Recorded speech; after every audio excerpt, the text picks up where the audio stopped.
बिस्मिल्लाहिर्रहमानिर्रहीम। अस्सलाम वालेकुम दोस्तों, मैं हूं मुस्तफ़ा अवान और ईदान के प्लेटफॉर्म से अपने सेगमेंट अब आगे क्या होगा। जैसा कि आपको तकरीबन मेरे यानी दो व्लॉग्स मिलते हैं, करंट पोलिटिकल जो सिचुएशन और सिनेरियो जा रहा है, उसके साथ साथ आपको पता है मैंने एक सिलसिला यानी शुरू किया हुआ है कि डिफरेंट एटीट्यूड्स भी मुझे आपके साथ डिस्कस करने हैं। अक्सर दोस्तों का स्ट्रेस होता है जी कि मुस्तफ़ा साहब आप ज़रूर अपनी जो लाइफ के एक्सपीरियंसेस हैं उस पर आप बात करें, और प्रैक्टिकली व्लॉग्स तो आप कर रहे हैं, ठीक है जी। उसके साथ साथ जैसे भी ये आपने बात की थी कि डिफरेंट एटीट्यूड्स पर मैं बात करूंगा, तो आप बात करें। मुझे बड़ी अच्छी तरह याद है कि एक हमारे पाकिस्तान के बहुत बड़े शायर, अब वो दुनिया में नहीं रहे, मेरे उस्ताद मोहतरम थे, फिल्म के लिए बहुत ज़्यादा वो यानी लिखा करते थे। तो मुझे याद है कि ये जो इरा था 1995 से 2005-06 तक, तो मेरा उनके साथ काफ़ी ज़्यादा इंटरेक्शन रहा। मैं म्यूज़िकल फील्ड में भी स्टेज और यानी रेडियो के लिए उन दिनों काफ़ी काम कर रहा था, और उनसे गाए बगाए मुलाकात होती रहती थी। और लाहौर में एक जगह थी रॉयल पार्क, ठीक है जी, वहाँ सारे आर्टिस्ट आके बैठते थे, तो अक्सर यानी वो भी आते थे, तो उनसे भी बात होती। तो मैं अक्सर उनसे एक क्वेश्चन पूछता था, यानी उस वक्त मेरी एज थी, यानी आप कह लें कि आज से 20 साल पहले डेफिनेटली मैं यानी मतलब यंग था, चलो हूँ थोड़ा थोड़ा बुढ़ापा कह लो। तो 95-96 की ये बात है। तो मैंने एक दफ़ा उनसे क्वेश्चन किया कि सर आप माशाल्लाह बड़े अच्छे राइटर हैं, दानिश्वर हैं, हमारी जो पढ़ी लिखी क्लास है यानी एलीट क्लास है, उससे आपका ताल्लुक़ है। तो सर मुझे ये बताएं कि पाकिस्तान की तरक्की ना करने की जो वजह है या पीछे पीछे जाते, मैंने उन्हें ये कहा कि मैं अपनी लाइफ जितनी गुजार बैठा हूँ, तो मैंने इसमें कोई डेवलपमेंट यानी होते नहीं देखी। तो अब नाम मैं एहतरामन नहीं ले रहा, वो इस दुनिया में नहीं है, और फिर कुछ बातें जब उनके नाम से यानी कोट की जाती हैं तो फिर लोग यानी तरह तरह की बातें शुरू कर, तो मैं एहतरामन नाम नहीं ले रहा। तो उन्होंने मुझे फरमाया कि भाई किसी को दसी नहीं, मैं तेनों गल दस रहा। उन्हें कहा कि भी जी कौम है, कौम कहता कौम ना कहो हजूम, हजूम का लफ्ज़ वो यूज़ करते थे। उन्हें कहा कि जिन्हों यह नहीं पता कि मैं एक इलाके जाना तो वो मैं केड़ी गड्डी ते बह के जाना, ठीक है जी। उन्होंने कहा जी बात यह है कि रवैया कुछ हमारा इस किस्म का हो गया है कि हमने जाना है ना कराची मिसाल के तौर पर, वो कहते ना यार सरगोधे की गड्डी ते बहुत तो शाहीन जा रही होनी है, ट्रेन उहदे ते बह जाओ, तो कहते असीं कहते नहीं सानू बिठा दिता गया कंधार वाली गड्डी ते, ठीक है जी। तो फिर नाल एक सबक और दे दिता गया कि इंशाअल्लाह अल्लाह आपको कराची पहुँचाएगा। फिर वो कहते थे कि भाई इस दौरान अगर कोई दुनिया में या आपकी ज़िंदगी में कोई बाशऊर आदमी आ गया, जैसे आसमा जहांगीर वगैरह या उस तरह के कुछ और लोग, फैज़ अहमद फैज़ आ गए, उन्होंने अगर अकल शऊर की बात की, तो उन्होंने अगर किसी को कहा ना कि बदबख्त हो इस गड्डी ते ना बवो, ये तुहानू सीधा मौत दे मूँह च लै जाएगी, तुसी कराची जाना तो कम से कम तुसी बैठो सरगोधे वाली गड्डी ते या लाहौर वाली गाड़ी पे। तो फिर उनका जो हशर हमने किया है वो भी तारीख आपके सामने है। फिर उनसे बात उनका जी बेसिकली जो आपका एजुकेशन सिस्टम है, जहाँ से ग्रूमिंग शुरू होती है, उसको उन्होंने जो लाइन मुझे बताई थी, उन्होंने फरमाया था कि एक कौम तबाही प्रोग्राम, ये जो हमारा एजुकेशन सिस्टम है एक कौम तबाही प्रोग्राम है, ये यहाँ पढ़ा जाता है सिर्फ नौकरियाँ लेने के लिए, ना ग्रूमिंग है, ना कोई लाइफ का मकसद है। लास्ट टाइम आपको याद होगा मैंने आपको एक कोरियन बच्चे की स्टोरी सुनाई, और उसमें मैंने आपको बताया कि जो तरक्की याफ्ता कौमें होती हैं उनका बच्चा बच्चा भी क्या सोचता है, ठीक है जी, उसका एम क्या होता है, उसका मकसद क्या होता है। मैंने यानी राउंड अबाउट 25 साल मैंने जो इंग्लिश मीडियम जो हमारी क्लास है स्कूल्स की, एलीट क्लास के जो बड़े स्कूल्स हैं, मुझे उनके साथ काम करने का मौका मिला और बड़ा क्लोज होके थोड़ा यानी पढ़ाने का भी मौका मिला। म्यूज़िक आर्ट से भी मुझे शगफ था, टैलेंट पे भी मैंने बहुत ज़्यादा काम किया, लिखा भी। मैंने देखा कि ऑल दो के ये जो हमारे एलीट क्लास स्कूल्स हैं, बड़े बड़े जो नाम है आपको पता है, बड़ी अच्छी एजुकेशन दे रहे हैं और इसके पीछे एक अच्छा स्कीम ऑफ माइंड है, एक स्कूल ऑफ थॉट है, लेकिन प्रॉब्लम फिर आ जाती है कि इसको एग्जीक्यूट कौन कर रहे हैं, हम लोग।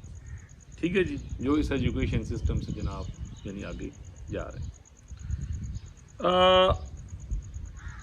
पिछले 4-5 साल से मैं एक अपना छोटा सा इंस्टीट्यूट इस रिमोट एरिया में चला रहा हूँ और मैंने कोशिश की है कि स्कूल का जो एजुकेशन स्टैंडर्ड है वो मैं बिल्कुल वो एलीट क्लास का जो स्टैंडर्ड है उससे बल्कि कुछ चीज़ें इस तरह की हैं जो शायद वहाँ पे भी वो फैसिलिटी नहीं है, जो मैं बड़ी कम सी फीस में देने की कोशिश कर रहा हूँ। मेन मकसद ये था कि चलो यार अपने हिस्से का खून जला कर तो चलें, कुछ आप बेहतरी लाने की कोशिश करें। तो एक ना आपको मैं बड़ा ज़बरदस्त यानी वाक़या सुनाऊंगा जो मेरे साथ हुआ है यहाँ पर। मेरे पास एक मेरे दोस्त आए तो उन्होंने कहा जी मेरा बच्चा सर नर्सरी में, क्योंकि मेरे स्कूल में ये मैं बता दूं कि प्ले ग्रुप और नर्सरी और क्लास प्रेप तक हम एडमिशन लेते हैं। राइट नाउ हमने यानी क्लास 5 है पिछले 5 सालों में, तो वो वही वाले बच्चे हैं, 7-8 बच्चे मेरे पास मेरे हाल में क्लास 5 में हैं, तो वो वही हैं जो फर्स्ट सेशन में जो पहला हमारा सेशन था प्ले ग्रुप का, वो ग्रास रूट लेवल से बच्चे आ रहे हैं। तो उस रिमोट एरिया में बड़ी अच्छी उनकी जनाब स्पोकन स्किल, उनका IQ लेवल, हम कोशिश करते हैं कि बेहतर एजुकेशन उन्हें दें। तो वो इसी इंस्पायरेशन पे वो मेरे पास तशरीफ लाए कि जनाब मेरा बच्चा है तो सर फलां स्कूल पढ़ता है तो सर ऐसे ऐसे मसला है। तो वो जनाब डेली मैडम ने बुलाया होंगे, वो कहना थोड़ा बच्चा बड़ा नलायक है, तो ये है वो। डेली जी मेरी मिसिस की भी क्लास हो रही होती, मैं काम कारोबार करने वाला बंदा हूँ, वो कहने थोड़ा बच्चा चल ही नहीं सकता, तो ये है वो फलां। अच्छा, हमने नाज़रीन कुछ थोड़ा सा अपना मेरिट एक रखा हुआ है, एक स्कीम ऑफ माइंड है जिसके मुताबिक हम यहाँ एडमिशन करते हैं। बच्चे से ज़्यादा उसके पेरेंट की यानी अप्रोच देखते हैं, मतलब कि उसके अंदर है भी सही कि नहीं बच्चे नूं पढ़ाने वाली जी सैस वाली। तो आपको जो भयानक हकीकत बता रहा हूँ मैं, वो जनाब मेरे पास आए तो उन्होंने आके बच्चा ले आए। तो मैंने स्कूल मैनेजमेंट को कहा कि मैंने कहा जी इस बच्चे को 15 दिन वैसे ही आने दें।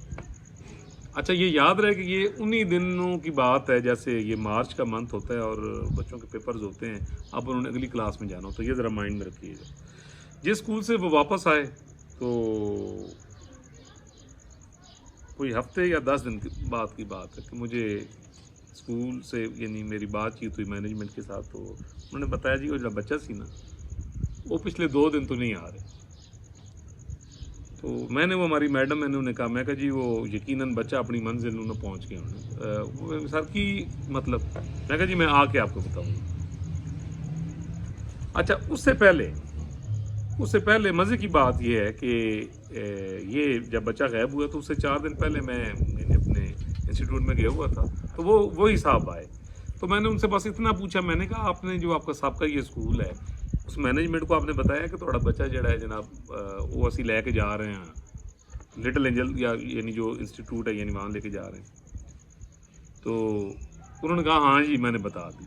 तो मैंने साथ ही हाथ मिलाया, मैं कहा जी मिलाओ हाथ चो साहब, मैं तो यकीन दिलांदा हफ्ते तो बाद रिजल्ट है ना। मैं कहा तुहाडा बच्चा सर पहली 3 पोजीशनां चा रहा और तुहानू जिहड़े साहब इन्ना बुला के कहणगे कि यार तू एडा पागल इंसान है, तेरा बच्चा इन्ना पढ़न वाला है, वे किन्ने नंबर लै लेने, ठीक है, तो तू उन्होंने किहड़े स्कूल लैके जांदा पिया, वो तो थोड़ी जी तादाद है, मकसद है कि बच्चे का तू बेड़ा गर्क कर दें। ये इस चीज़ को माइंड में रखिए। अच्छा, 2 दिन से बच्चा नहीं आ रहा जी। अब मैंने जब आया तो मैं ऑफिस में बैठा हूँ तो मैंने उन्हीं साहब को फ़ोन किया, मैं कहा जनाब आओ। आप यकीन करें वो बच्चा जनाब एडा मिठाई का डब्बा वो जो साहब थे लेके आए तो मैंने कहने लगे सर तुसी तो वाकई फकीर हो, ਤੁਹਾਡੇ ਵੱਡਿਆਂ ਨੂੰ मैं जानना बड़े बजुर्ग सन तो तुसी जो गल करते हो उंजी होया। मैं कहा जी होया की? उन्हें कहा जी मैनू फलां फलां साहब जेडे सानू उन्हें बुलाया, उन्हें बुला के कहा वही गल कही जी तुसें मैनू कही कि बच्चा एडा लैके ठीक है तो तू इनू किहड़े पासे लैके जांदा पिया। ਤੇ ਤੂੰ ਇਹਨੂੰ ਜਿਹੜਾ ਹੈ ਨਾ ਉਹ ਕਰ ਆਪਣਾ ਕੀ ਕਹਿੰਦੇ ਨੇ ਤੂੰ ਇੱਥੇ ਹੀ ਰਹਿਣ ਦੇ। ਤੇ ਸਰ ਮੇਰੇ ਬੱਚੇ ਨੇ ਨਾ ਸੈਕੰਡ ਪੋਜੀਸ਼ਨ ਲਈ ਹੈ, ਠੀਕ ਹੈ ਜੀ, ਮੇਰੇ ਬੱਚੇ ਨੇ ਸੈਕੰਡ ਪੋਜੀਸ਼ਨ ਲਈ ਹੈ। ਤੇ ਉਹਨਾਂ ਨੇ ਕਿਹਾ ਐਡਾ ਲਾਇਕ ਬੱਚਾ ਹੈ ਇਹ ਤੇ बस मेरे पास फिर बगैर हंसने के कोई चारा नहीं था। अब जहाँ अप्रोच ये हो कि साड़ा बच्चा फास्ट आएगा और आपके साथ कोई ब्लफ इस तरह खेल रहा हो कि महीना पहले वो ये कह रहे हो कि बच्चा जड़ा है ये पढ़ने के काबिल ही कोई नहीं, जिसले डर पैंदा जी बच्चा निकल के दूसरे स्कूल जा रहा है तो आप उसको फर्स्ट सेकंड थर्ड कर। तो बुनियादी मसला यही है। मेरा कई दोस्तों से वास्ता पड़ता है जो यानी टीचर्स वगैरह भी हैं और जो पढ़ाते हैं गवर्नमेंट सेक्टर में भी, तो वो मेरे मुतालिक यानी उन्हें पता है कि इसके पास मीडिया की खबरें भी होती हैं, तो एक कोई गाल पूछ रहे होंगे कि अगर 15 दिन छुट्टियां हुई हैं ना सारा कुछ छुट्टियां एक्सटेंड होनी है, एक ही सवाल उनका होता। तो मैं कहता मैं को यार खुदा दा खौफ करो, पूरा साल जनाब तुसी बड़े मज़े दे नाल रहिंदे हो तो यार कोई थोड़ा जा उन्हें नहीं सर मैं वैसे ही पूछे। अब जहाँ अप्रोच ये अच्छा फिर जो आपका यानी एजुकेशन सिस्टम है, फिर जिस तरह यानी इस टॉपिक पे हम इंशाल्लाह आगे भी बात करेंगे। बस आखिरी एक बात मैं करूँगा, एक तबाहकुन सोच जो यानी हमारे इधर ना अक्सर पढ़ाई ज़्यादा जो भी आएगा ना अच्छा जी बच्चों को सपारा पढ़ाते हो सर दीनी तालीम की देंगे पे, पहला क्वेश्चन ये होता है। तो मैं अक्सर उनको यही कहता हूँ, मैंने कहा यार जो रिलीजियस एजुकेशन है वो तो चलो कंपल्शन है, नाजरा वगैरह होता है, लेकिन हम ज़्यादा मोरालिटीज़ पर बात करते हैं और उनकी करैक्टर या जिसको आप कहते हैं ना शख्सियत साजी, उस पर हम ज़्यादा तवज्जो देते हैं, किरदार साजी जिसको कहते हैं, तो वो उनकी प्रायोरिटी नहीं होती। और बच्चे को 6 कलमे आने चाहिए, फलाना आना चाहिए। एक तबाहकुन बात आपको बता रहा हूँ कि ये छुट्टियों से पहले सेशन की बात है, तो बाहर स्कूल के लॉन में बच्चों का टेस्ट हो रहा था, तो क्योंकि ऑफिस का दरवाज़ा यानी ऐसे सामने खुलता है, तो मैंने कहा चले ज़रा बाहर जाके देखते हैं। तो मैं गया तो बच्चे इस तरह लाइन में ना बैठे हुए चेयर्स पे और वो अपना पेपर सॉल्व कर रहे हैं। तो मैंने देखा जी एक बच्चा है बड़ी परेशानी की हालत है पेपर पे भी ना फूंक मार। अच्छा मुझे वही एकदम खटका हो यार, क्योंकि हमने हमेशा प्रैक्टिकलिटी और अमली इक़दाम पे ना बच्चों को ग्रूम करने की कोशिश की है कि भाई अमल करोगे सब कुछ होएगा। और मैंने उसे बुलाया ऑफिस में, मैं ले गया, मैंने मान नहीं बात की, मैंने कहा यार इधर आओ बात सुनो बेटा, ये व्हाट यू आर डूइंग, ये क्या कर रहे थे। तो बच्चा थोड़ा परेशान हुआ क्योंकि वो लेक्चर मेरे डेली सुनता था। उसने कहा सर वो हुआ ये है कि आज मंडे आपको पता है सैटरडे संडे छुट्टी होती है, तो फ्राइडे सैटरडे संडे मेरे मामू की शादी की जो रसूमात थी वो थी, मैं पढ़ नहीं सका। तो अभी आज टेस्ट था तो मैं रात को रो रहा था, तो मेरी अम्मी ने मुझे ये कहा कि बेटा रो नहीं, घबराओ नहीं, ये वाली दुआ पढ़ लो, पढ़ के पर्चे के ऊपर ना तुमने फूंक मारनी है तो मैं सारा याद आ गया। तो मैंने फिर सवाल किया, मैं क्या यार आपको कोई याद आया? कहते सर मुझे तो पहला भी भूल गए। तो मैं सिर्फ इतनी रिक्वेस्ट करूँगा जी, ये होते हैं थोड़े से खामोश पैगामात कि अल्लाह ताला का फरमान है, कुरान का असूल है और नबी करीम सल्लल्लाहु अलैहि वसल्लम की ज़ात अक़दस ऐसी खूबसूरत है कि यकीन कीजिए मैं आपका नाम पाक लेते हुए थोड़ा सा डिफेंसिव हो जाता हूँ। नाम पाक भी लेने के लिए आपकी रूह, आपकी सोच, आपका अमल पाक होना चाहिए। जिस्म की पाकीज़गी यानी उसके बाद आती है। तो उनकी अगर हम हयात तय्यबा देखें तो वो सारी अमली बेहतरीन अमल। फिल वक्त जी इतना ही काफ़ी है। इंशाल्लाह इस सिलसिले को, ये जो कौम तबाही प्रोग्राम जो मेरे उस्ताद मोहतरम ने एक मुझे पंच लाइन दी थी ना, इस बार मैं डिफरेंट तजर्बात आपको बताऊंगा। फिर हम देखेंगे, फिर हम थोड़ा सा ये भी बता सकते हैं कि हम अपना एजुकेशन सिस्टम किस तरह बेहतर कर सकते हैं। तो अपनी राय ज़रूर दीजिएगा कमेंट बॉक्स में, और मेरा जो चैनल है जनाब उसको ज़रूर सब्सक्राइब कर दीजिए। तो अल्लाह दा वास्ता है बच्चों को कहो कि वो मेहनत करन, ठीक है जी, नमाज भी पढ़ें मेहनत करके, ठीक है जी, अच्छी तरह मेहनत करें। अगर पेपर है ना, बल्कि छोटे बच्चे अगर सुन रहे हैं तो उनसे मेरी रिक्वेस्ट है कि बेटा आप मेहनत करें, अच्छी तरह उसको यानी कॉन्सेप्ट्स के साथ पढ़ें, याद करें, और उसके बाद नमाज़ पढ़ें, अल्लाह मियाँ से दुआ करें, और फिर बेशक जाके पेपर तो पहले उन्होंने पेपर में फूंक मारो پھر اللہ آپ کی مدد کرے گا، لیکن اس سے پہلے آپ کو مدد کرنی ہے۔ اجازت دیجیے، اللہ حافظ۔